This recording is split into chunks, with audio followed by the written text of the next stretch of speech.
An IQ test. Who said this? Beware of false science. It will lead you astray. The answer, Paul to Timothy. 1 Timothy chapter 6 verse 20. Oh, this is a paraphrase, by the way. I recommend you go and read the whole chapter, and in particular 1 Timothy 6:20, right? But you will find that if you read your King James version, which is a beautiful version, you will see that it actually uses the word science there. Science is the old Greek word for knowledge. Beware of false science, it leads you astray. Of course, true science will point you to Christ. That's a good indication of whether it's true science or not. Okay, beware of false science, it leads you astray. Beware of the hidden assumptions in some of these, well, you could, I suppose, call them even conspiracy theories. I mean, we're accused of being conspiracy theorists all the time, right? With COVID and climate and all this kind of stuff, right? But beware of false signs. Make sure you're actually doing some investigating. False signs will lead you away from Christ. True signs will point you towards Christ. That's the essence of what what Paul is actually getting here. Psalm 119 verse 160, another good place to start. Thy word is true from the very beginning. Yes, we love the King James. Thy word is true from the very beginning. So we need to make sure that we get a biblical perspective on this topic as we move through. These photos aren't supposed to be there because I say this is an old presentation, but there's some nice pictures of me and John in Australia doing some research. Okay, what we're going to be doing tonight is we're going to be looking at the Bible, we're going to be looking at history, and we're going to be looking at science. I'm going to bring Diane in to talk about the Bible and some of the Bible verses we put up. I'll deal with some of the history and some personal experience from archaeology, and we'll get John to come in and talk about the science. So let's have a nice little sort of breeze through this, deal with it nice and quickly. We're going to be a little bit blunt at some point, but sometimes you need to do that.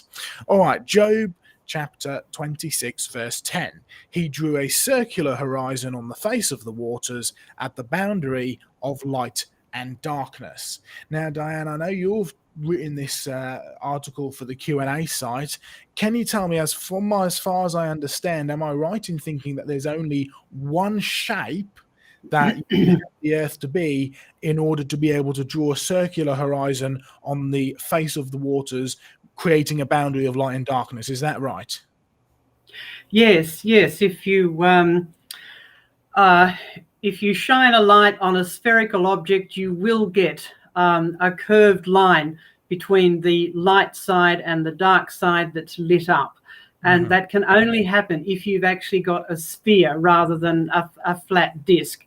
And there are photos of this on the NASA sites and the astronomy sites that you can see. The actual edge is called the Terminator, which sounds a bit vicious, but yes, that's it. So see that edge there? That's called the Terminator. Now, you can only get that curved line if you've got light shining from one side onto a spherical object. Otherwise, you just get a flat line or it just fades away. But so you do need that geometrical shape of a solid round object to get that shape. Because, of course, light behaves, and we've known about this for a very, very long time, and we'll talk a bit more about that when we get to the history, right? But light travels in one direction. It travels in a straight line. So, if you want to get light to move in a different direction from the one it's traveling, you need to reflect it off of something.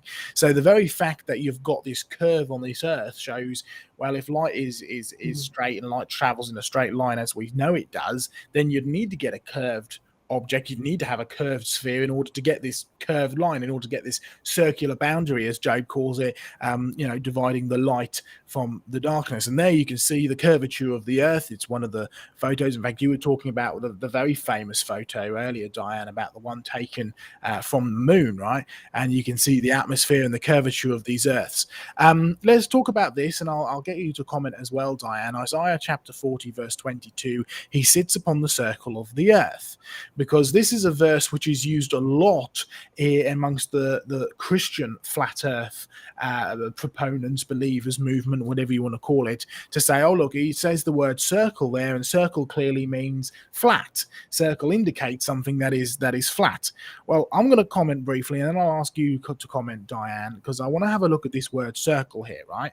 The first thing to say is, I have not met a flat Earth proponent or heard of a flat Earth proponent who believes that the Earth is, flat in its entirety.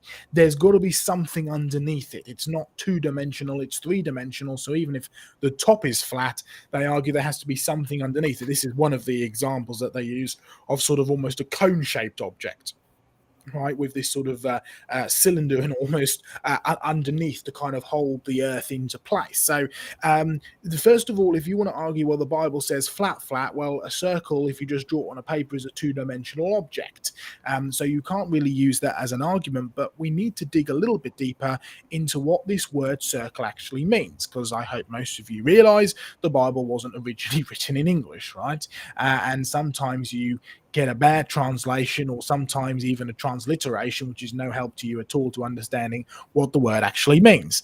There's the word circle, by the way, in Hebrew, and there's the pronunciation of it in the English language. This is what it literally means: circle, curve, vault, or a sphere.